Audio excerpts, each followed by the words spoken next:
আসসালামু আলাইকুম ওরহমতুল্লাহ। আশা করি সবাই ভালো আছেন। এইচএসসি পরীক্ষার্থী যারা আছো 25 ব্যাচের, তাদের অবস্থা খুবই ভয়াবহ হতে যাচ্ছে। তোমরা একটা মারাকুর ব্যাচ। তোমরা মার খেয়ে আসতেছো সেই করোনাকালীন থেকে। তোমাদের উদ্দেশ্যে আমার কিছু কথা ছিল, সেই কথাগুলো আজ বলবো।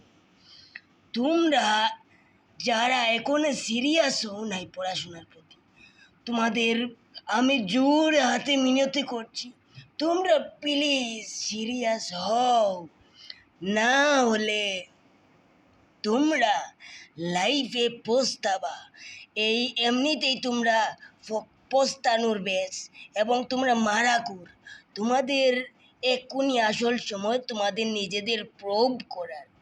তাই তোমরা তোমরা আমি আবারও বলছি, টেবিলে বসে পড়ো।